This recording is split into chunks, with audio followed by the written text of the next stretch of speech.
Live from the Pickleball Giants studios in San Antonio, Mike Taylor and Sam Freese. Yeah, but I've got the hiccups. As soon as LG goes 30 seconds, the hiccups kicked in.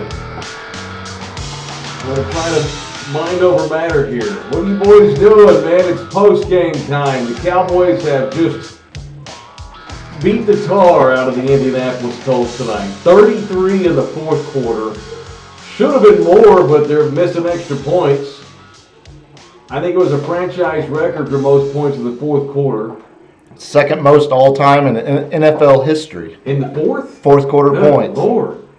On a night in which the former coach Jason Garrett predicted they would win by 40. And everyone in the studio show laughed at him. You know how unprofessional it is to in that chair on that show to think that, so they're going to win by 40, bro. He was just giving you expert analysis because he actually didn't predict the margin wide enough. All right, we got the Pumas in here. We got DJ LG. It's Taylor, and here we are, 54-19, man. This thing...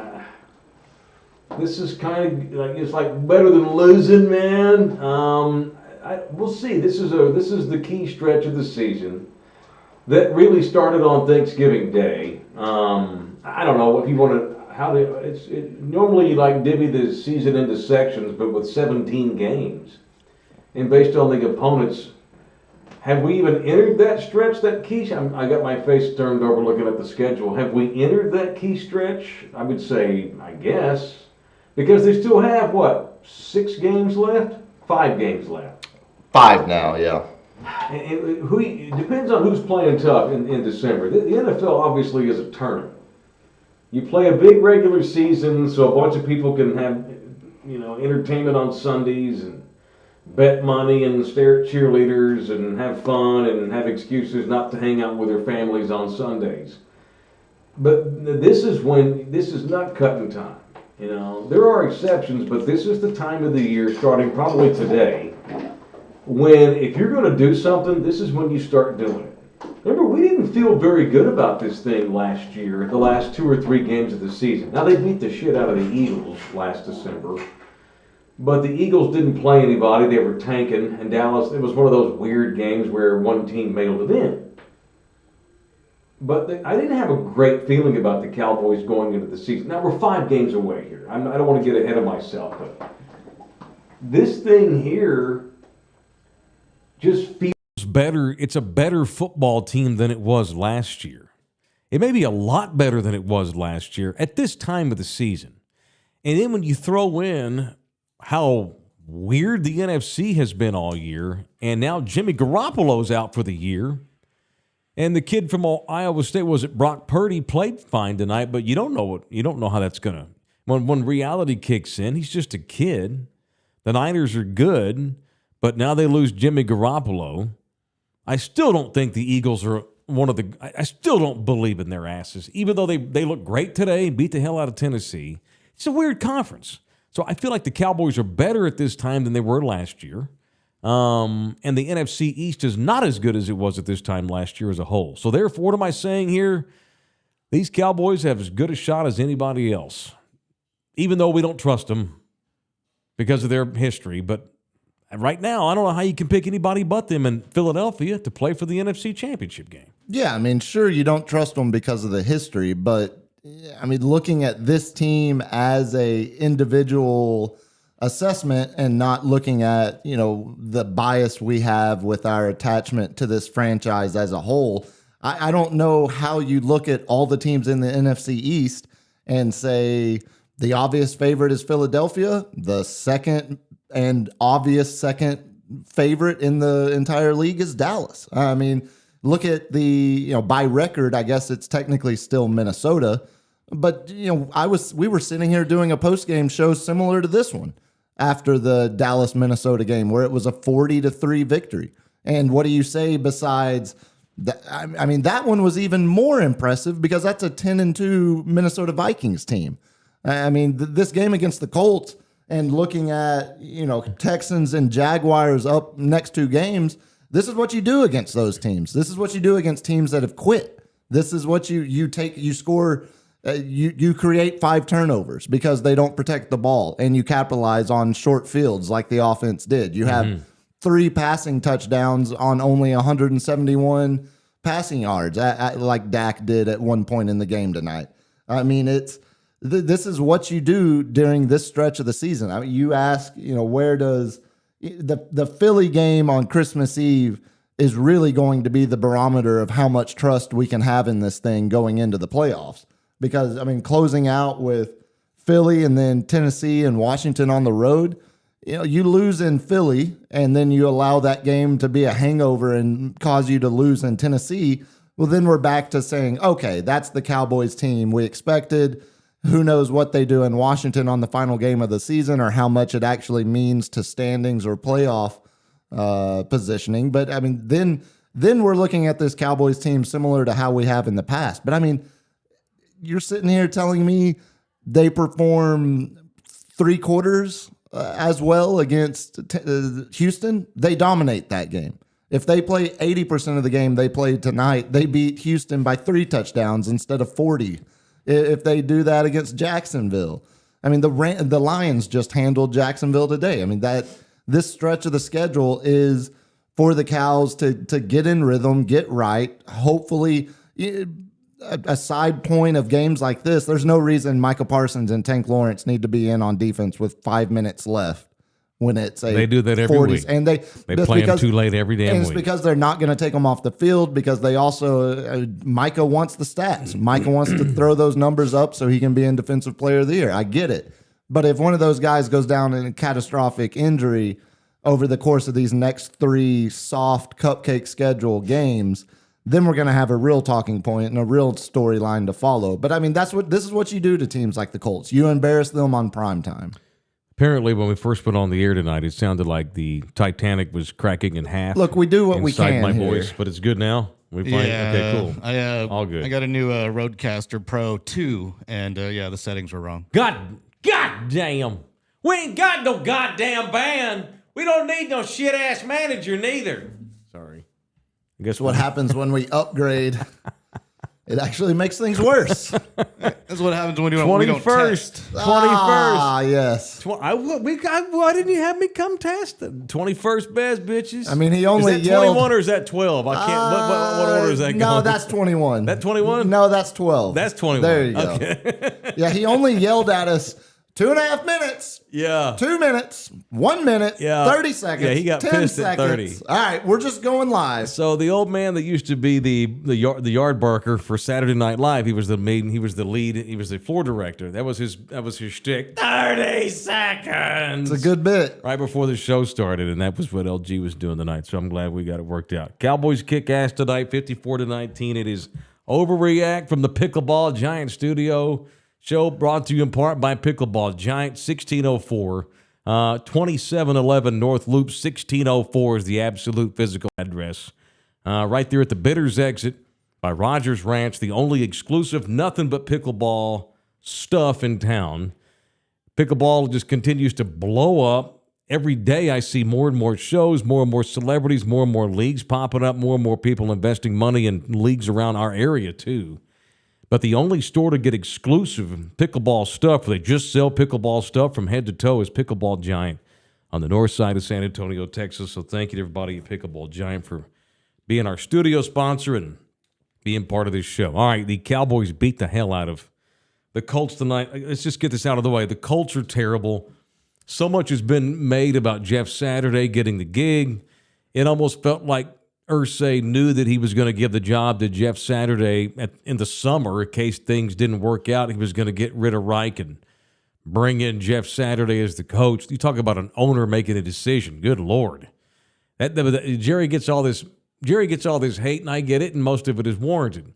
He has never done what the Colts did this year, where the owner just tells the GM, bring in Jeff Saturday right now, and they fire Frank Reich. And all this stuff's been made about Jeff Saturday because he's never coached anything in his life, except maybe high school games. And, man, they've been competitive since he became the head coach. But tonight, good Lord, that was the example right there of a dude being way in over his head. They were so terrible. Why are they playing Matt Ryan? The reason they benched Matt Ryan is because Matt Ryan is Cam Newton ass.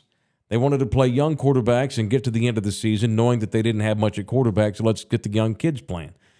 Austin's own Sam Ehlinger was not even active for this game. Is he hurt? Because if he's not, that means that they don't think he's got anything. Okay, but they're going to play Matt Ryan? Get the hell out of here. That was the worst performance by a starting quarterback I've seen in years. Years. So that's it. I just wanted to say that. The Colts are terrible. Well, thank God no key players got hurt for the Cowboys. There's nothing worse than having like a key guy go down in a blowout over some shitbag team like Indy. That was, thank God, they pretty much, with the exception of a couple of dudes, I think they're pretty healthy, which is good. Yeah, I mean, you say the Matt Ryan point. Someone tell that to Tirico and Collinsworth, because they were struggling to understand why this Colts team was so bad. They pussyfooted, man. Even at one point, they said, those are throws we're not accustomed to seeing Matt Ryan miss on. When's the last time you watched Matt Ryan? 6 years ago? 4 years ago? I mean, those are exactly the kinds of throws that Matt Ryan's been missing on. That's why he's now a journeyman quarterback starting for the Indianapolis Colts, who are going nowhere. I mean, it seemed like those guys literally learned 5 minutes before the game they were going to do a Colts-Cowboys game and were just struggling. They were stuck in, the 2018 storylines when it came to Matt Ryan and the Colts as a whole. All right, our show also brought to you by R&R. Got to get them all in. R&R Auto Glass, thank you guys. Janet and the boys over at R&R right there by the airport at 281 in Tacoma. If you've got glass issues in your vehicle, you go get it fixed at R&R for a number of reasons. A, because they're Poodle San Antonio and they're Thunderdome. B, they're local. You're putting money into a local business. These are UTSA season ticket holders that own this company. C, they're easy to get to right there by the airport at 281 in Tacoma. D, they take every insurance known to man in this country. And E, I think it's E, they'll give you a Taylor Especial. When you mention me or mention Overreact or Taylor Live, whatever, and just mention us, and they'll give you a hookup. It is the R&R Auto Glass Mike Taylor Especial right by the airport at 281 in Tacoma. All right, Tony Pollard deserves a mention tonight again. A lot was made, and you brought up Tirico and Collinsworth. They spent a lot of time tonight on rhetoric and telling stories once the game got out of hand, and they were discussing how professional Zeke's handled the whole thing with the part-time playing now and swapping carries with Tony Pollard. And no question, Tony Pollard has become the best guy that they've got, and Zeke knows that too. But what it has done is it's messed with Zeke when you're that competitive and you're that good and you make that much money and you kind of lose your gig. One of two things can happen. You can either just fold it up and let your career in, or you can suck it up, be a pro, and let your pride actually do some good. And that's what happened. That's what's happened with Zeke. Zeke knows where he is at this point of his career. He's to be commended for the leadership he's shown here for 2 or 3 years now. No one's as big a supporter of how they run the offense as Zeke. No one's as big a supporter on that team of Tony Pollard's than Zeke Elliott is. And I mean, we've talked about this a couple of times already this season. I don't think the Cowboys have even said it, which pissed off Tony Pollard. Remember 4 or 5 weeks ago when Skip Pete, the running backs coach, was saying Tony's great, but he's a 15 to 16 carry a game guy. Yeah, and Pollard said, "Hey, don't run down my value because he gets like tired." That. Whatever, man, whatever they're doing, it's working like a sumbitch, because since Dak Prescott has come back from injury, with how they have become and how they've handled the two running backs, with the defense forcing all of the turnovers and rushing the passer the way it has, this is the leading scoring offense in the NFL. Not Philadelphia, not Kansas City. In the last 10 games, nobody has scored more points in the NFL than Dallas.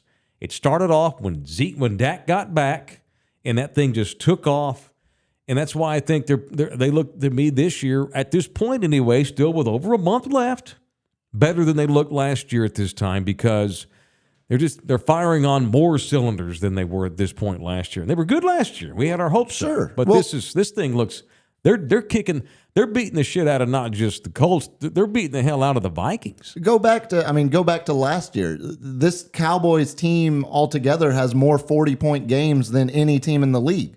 They have 2 more than the Kansas City Chiefs. Dallas has 8, KC has 6. And this is, we're sitting here talking about this team now.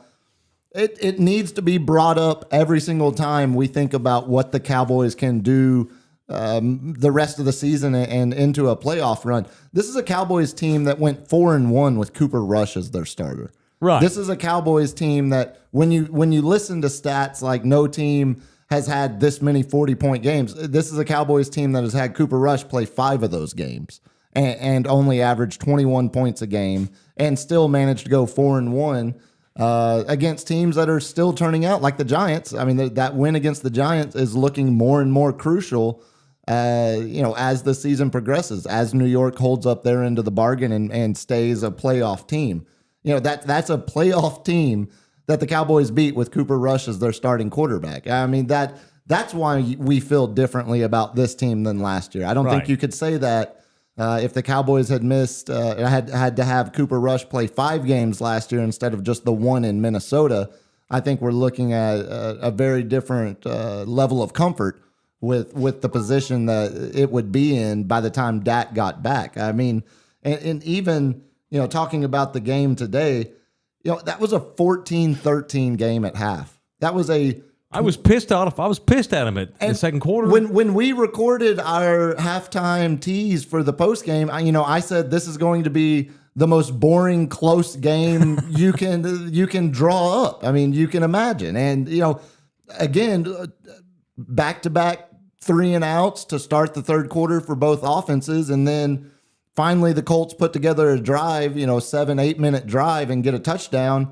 That cuts it to 21-19 with 3:43 left in the third quarter. Damn. 18, almost 19 minutes of clock. Yeah. And the Cows take a game from 21-19 to 54-19. All right. So so the Cowboys in the last 10 games, in Dak Prescott's last 10 games, going back to last season, the Cowboys have scored 40 or more points in 5 of them. This goes back to the customary now handful of Dak's not very good tweets that I read while he's scoring 53 points in a game.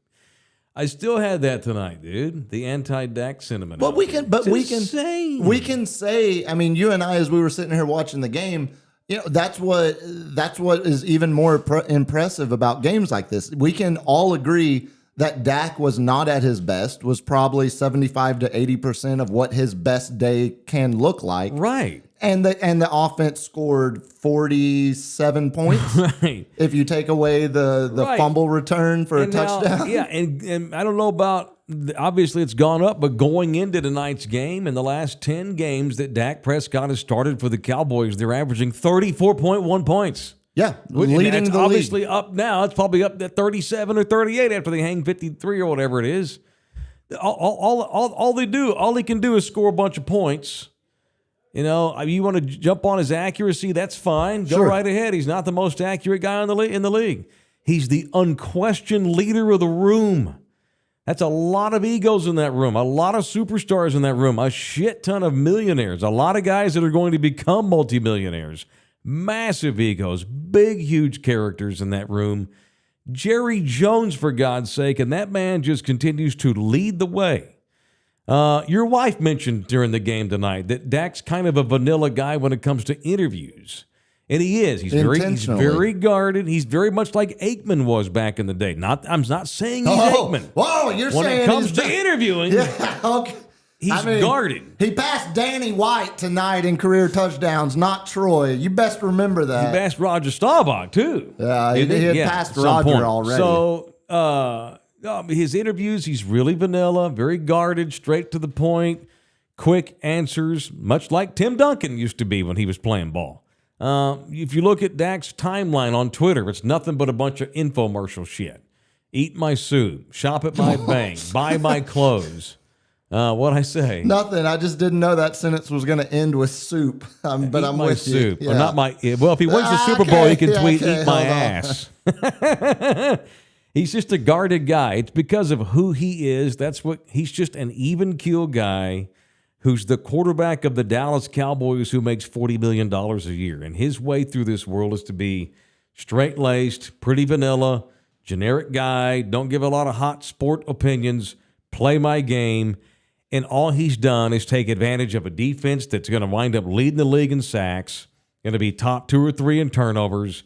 He's got a thunder and lightning situation at running back. He's got a wide receiver core that continues to improve by the week. We haven't even discussed Odell Beckham Jr.'s place in all this yet. And an offensive line that's been way more solid this year than it was last year because of Fort Worth's Tyler Smith, who brought some consistency to that position. And oh, by the way, Tyron Smith is about to start practicing again. And he'll probably start the last couple of games of the season back at left tackle, and they'll move the kid from Fort Worth to left guard, or they'll start Jason Peters from Beast, Texas. So the offensive line is even getting better. And Dak's just managing the thing. He's not Trent Dilfer. He's a hell of a lot better than Trent Dilfer. He's not Roger Staubach, but he's a damn good quarterback, and he's a captain of that team, and he's the unquestioned leader in that room. And he's just not the most accurate guy on the planet. But outside of that, all he does is hang 30 points a game for the last 2 years. Well, I don't know what else he can do, man. And again, what else he can do is show the performance in a clutch, close playoff game. Well, we're not there yet. Exactly. We're 5 weeks away. And that's why I come back to, anybody that wants to, immediately say, well, Dak still isn't the guy that can get us there. Or Dak still isn't the guy. He hasn't shown he can do that. Great. I agree. I'm with you. I want to see it. I want to see him get another chance here in 5-6 weeks.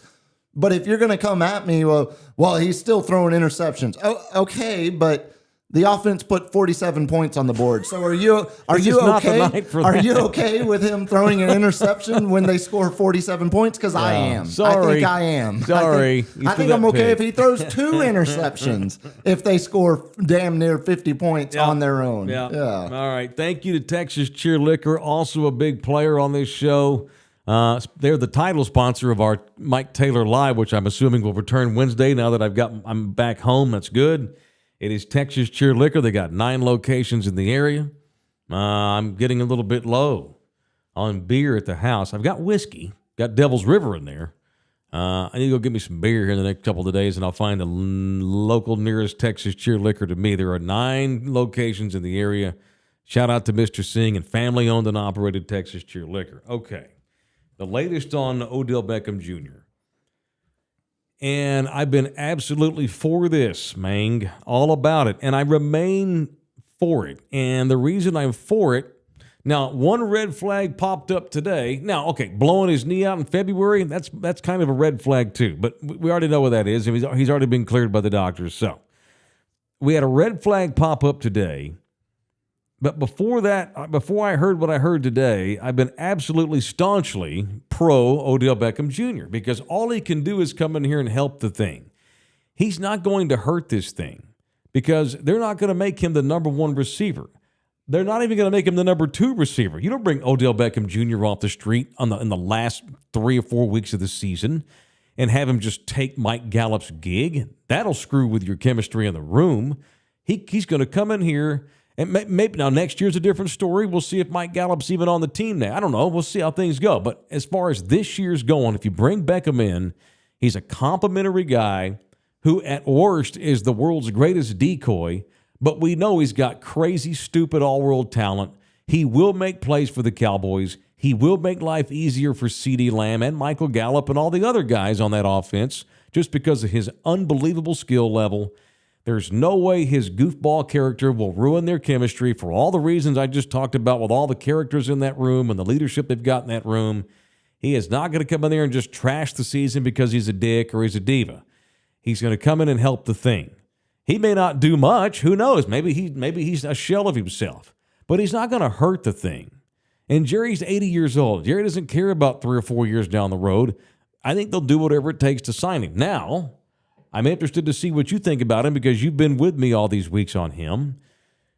I found out today that he's told all of his suitors, the Giants and Cowboys included, that he's not going to work out for anybody. He wants to be signed sight unseen, and he's not going to work out. Does that alarm you and set off maybe we shouldn't do this flag? Sure. Yeah, I mean, that absolutely alarms me. And if I was any team that was interested in him, I would say, okay, well, then there's no multi-deal offer on the table whatsoever. Yeah, if you're going to do that, then we're going to pull the multi-year deal and guarantee you nothing beyond this year. We'll still throw you money to join us for the rest of this season and hopefully make a deep playoff Yeah, we run. want a company option for next year. Exactly. Yeah, we'll give you a 2-year deal, but we're going to decide if we pick it up or not. And if you tell me that's a hard line that they hold, Bye. I'm in. Like I would say, yeah, if he agrees to sign sight unseen, no workout for a deal that only carries through the rest of this season, sure, I still do it. But there's no way I commit money. No. There's no way I commit money to him next year on the cap, guaranteed, if I can't see him work out. There's no way they should do that. They've got too many good players, too many young good players. They're going to need to get paid in the next couple of years, and I ain't got time for a punk ass who won't even work out to prove that he's got what he says he's left in the tank.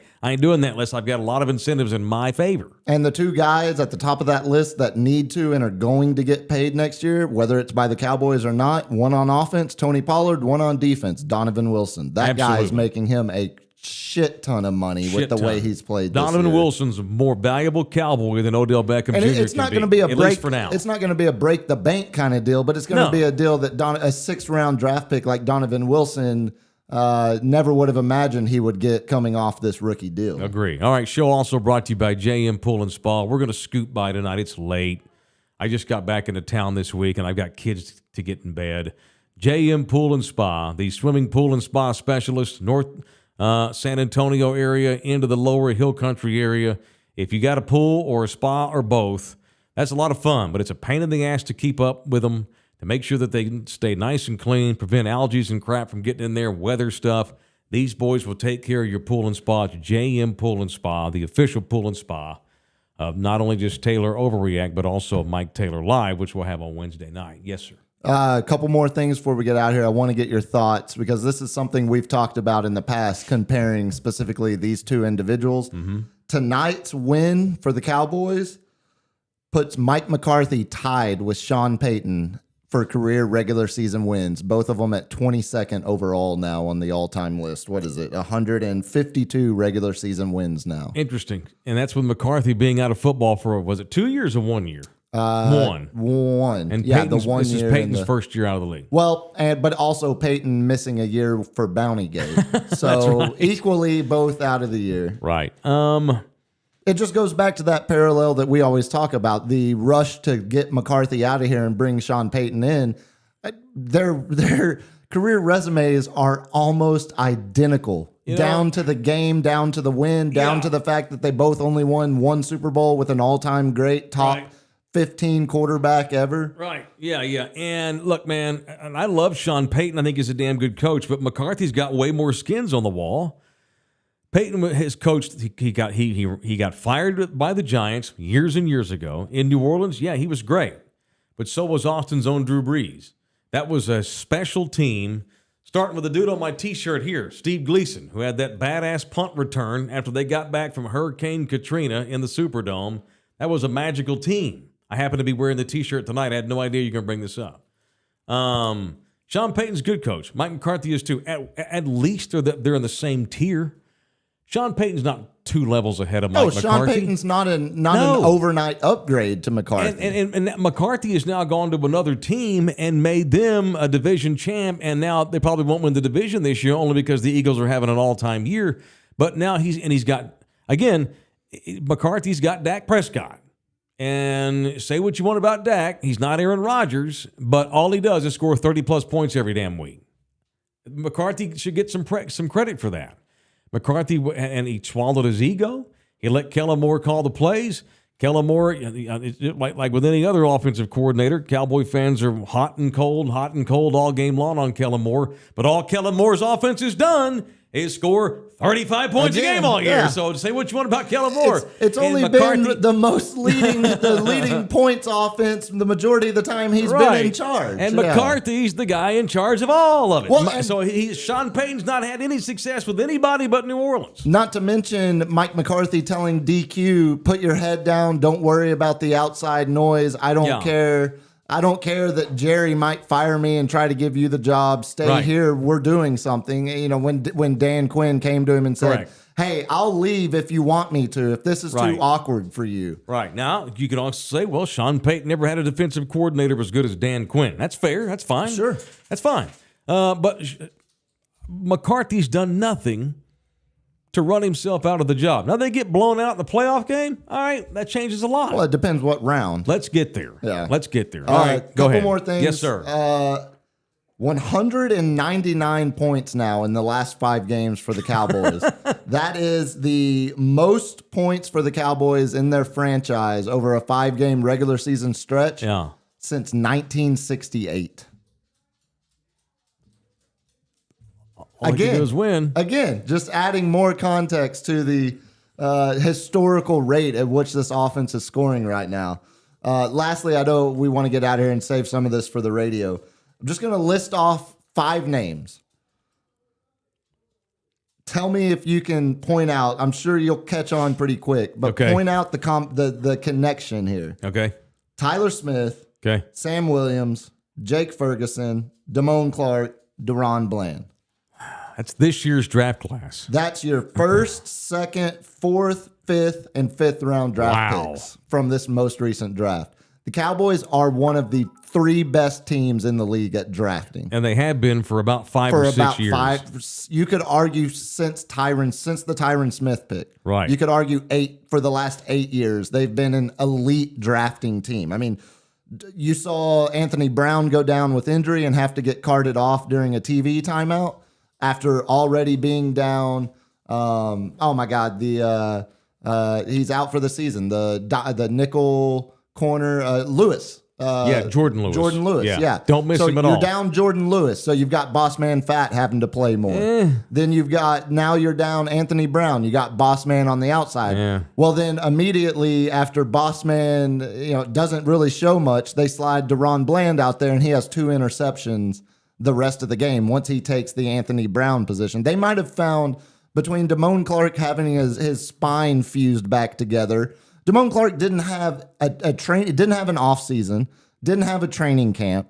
He's coming in here. He went in the 5th round, probably should have been a 2nd or 3rd round pick if they didn't have to have the spinal fusion surgery that they found at the combine. Mm-hmm. The Cowboys have a steal in Damone Clark, it looks like. Drafted him later because of injury. It looks like Deron Bland is not going to show any kind of drop-off from what has obviously been the weakest link of the defense, Anthony Brown.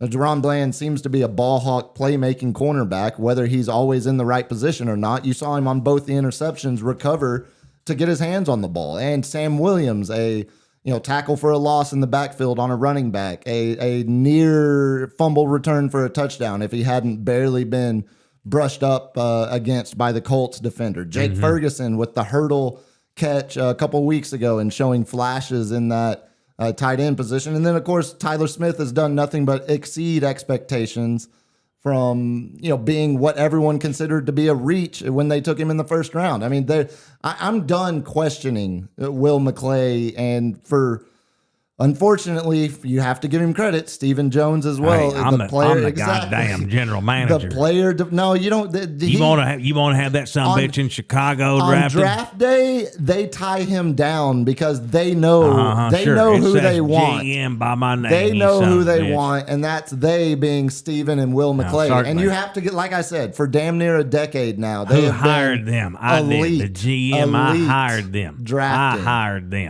I hired them. I love black people too. And I got me Will McClay. You think I don't like black people? I wouldn't have Will McClay. Of their own goddammit. draft picks without hesitation, the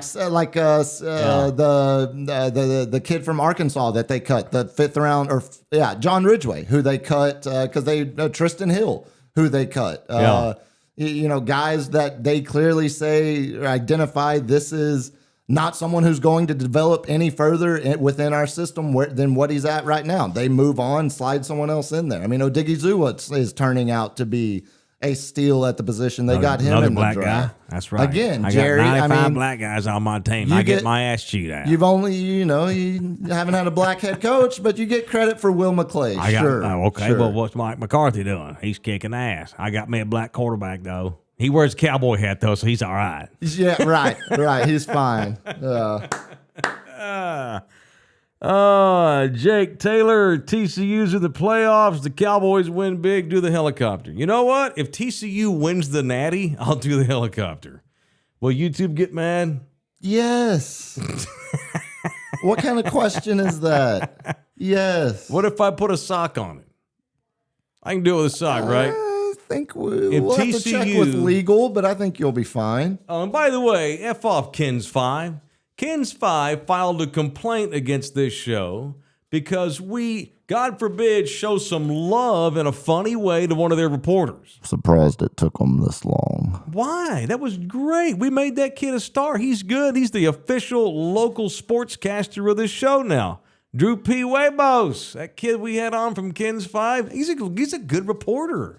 I enjoy his work. And To be fair, they didn't flag when we interviewed him. They enjoyed that. Yeah, they wait 2 months and they bitch to YouTube. But when we made fun of him, that's when we complained. The first time we made fun of him. It was hilarious. Well, yeah, and then to he be get, fair- and then he get mad when we booked him. His name is not Droopy Huevos, just to be fair. His name is Nate Ryan, and Yeah, he is but- a hell of a young reporter. But just to be fair. like Boss Man Fat, everybody needs a good nickname. So that's Drew. Good old Drew. And again, we made him the official freaking sports reporter of the show, giving that kid tons of love because he's earned it. And then he came on and it was a great sport about it. And his employers filed a complaint. Typical local news. That's why in 20 years, you won't exist. No one gives a shit because y'all are uptight. You think you're better than you are. Now, you want to win, you'll hire me and let me do commentary on there. I'll do it next to Drew P. Webos. Me and Matt Ryan. Matt Ryan, what's the kid's name again? Matt Ryan. Nate Ryan. Me and Nate Ryan. Matty Ice. Yeah, if one of the you want to live, you'll let me do commentary. I won't cuss, promise. All right, y'all make sure to like, or subscribe, pull it out and do the hit- helicopter. No helicopters. No helicopter. Local news is so effing uptight, man. This is why you're gonna fail. They won't let anybody do a helicopter, even if It's ridiculous. Even if Yeah, they're what a bunch of Murrow prudes. Award winning. Come What on, a bunch of prudes. I will do the helicopter. Do you want to if win TCU Emmy? wins Do the you title. want to win local Texas Emmys or not? We're Because not going to win the title. That's what's easy for me to guarantee that. How about if TCU wins the Natty, which they're not, or if the Cowboys win the NFC, not even the Super Bowl. If Dallas goes to the Super Bowl, I'll do the helicopter. I mean, it's something that hasn't happened in what 20? What are we up to? 26 years? That's right. Yeah. I know. That's right. Still feels like a pretty safe bet for you to Now, not be recorded doing a helicopter. Jose wants a quick CD Lamb mention. He's a freak of nature. Yeah, CD's kicking ass. God, he was so good tonight. And tough, too.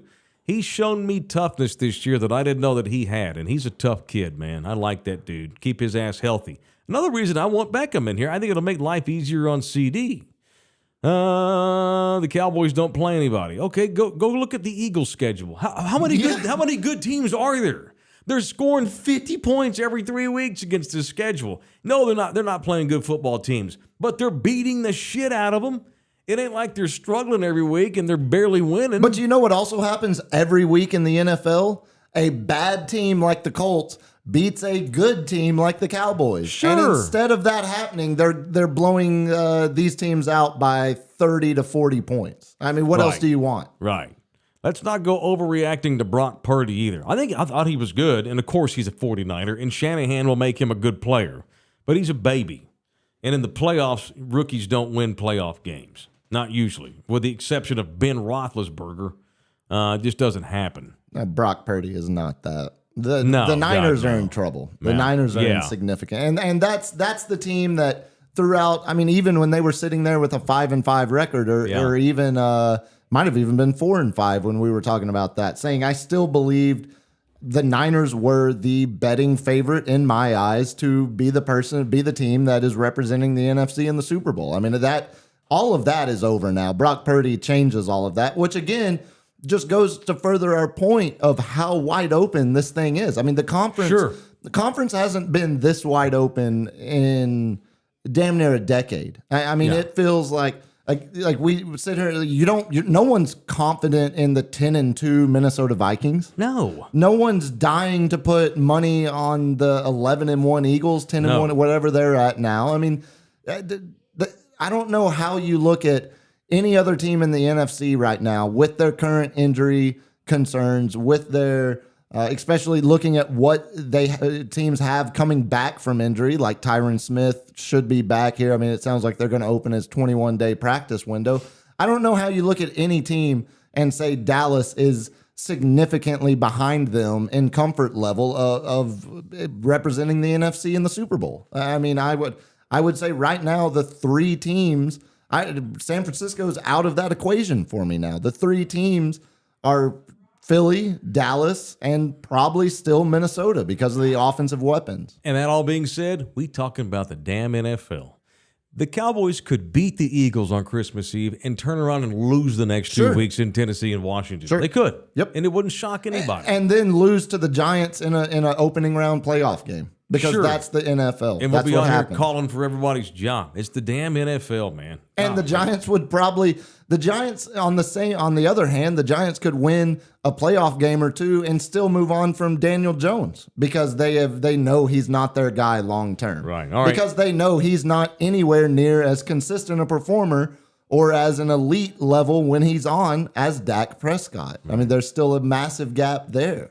So Anthony Brown is done. Torn Achilles. It looked bad. I mean, it looked like he knew he was done. And this late in the year, too, that sucks. Deron Bland, as soon as he got moved to the outside, 2 interceptions. Again, against a terrible Colts team, but that's more. Anthony Brown got torched twice in the first quarter of this game against a terrible Colts team. I mean, you hate to see it, but more opportunity for some of these guys that are actually flashing right now. Yeah. That are in form, to use a World Cup term. Ronnie on the east side, long life New Orleans guy, moved to town 10 years ago, big Saints fan, and you're right about McCarthy and Sean Payton. That's my dude, but he's not done anything more than McCarthy's done. P.S. Love the shirt. Thank you. My girlfriend bought that shirt for me. There's no identical birthday. difference in those resumes. No, none. Again, and you could make the case that McCarthy's done more. I would with another team. I would absolutely make the case that I'm more comfortable in McCarthy or moving on to someone else that's not named Sean Payton. Sure. Because I've seen what a Sean Payton can do with this team. It's what Mike McCarthy can do with this team. Yeah, how much better are they now? If we're going to move on to someone after McCarthy after this season, let's get creative. Let's go with someone that is not sitting behind a desk or cashing a studio check and has a resume that is damn near identical to the guy we just fired and ran out of town. All right, if they crap the bed in the playoffs, we'll talk about that. Might change a few things, but we got to get there they first. Could crap the bed in Houston next week. Okay, I mean, that's a home game, by the way. That's a Jerry World. Oh, okay, and then it's at Jacksonville. They're fine. They could lose. They could lose to the Jags. I don't. It's again humidity in December. Goofball things happen. Doug Peterson's got that kid playing a little better. That's not a gimme. It's not a gimme. The Texans game is as close to a gimme as you can get. Sure, Jacksonville's not that game. All right, so next Sunday, it's a noon start at Jerry World. They take on the Texans. We'll do this again earlier in the day because we'll do it right after the Cowboys play the Texans. All right, I got to get kids to bed. It's a school night for one of them. So, wrap it up. All right, we'll wrap it up, man. Thank you very much, Thunderdome. We'll see you boys on Wednesday for Mike Taylor Live. We'll overreact to all of the weekend doings. A hell of a radio show coming up tomorrow on iHeart. We'll overreact to the Cowboys, the Frogs, the Roadrunners. God, the World Cup. Show's done, Mike. Show's done tomorrow. It's going to be an easy one. Blockchain com, Mike. Blockchain com. All right, that's it. We're done. Thank you to DJ LG. Thank you to the people. Thank you to Puma. iHeartRadio Manana on Ticket 760 in San Antonio, Texas, and then back on Mike Taylor Live on the worldwide internets of Love You Hard Television on Wednesday. See y'all.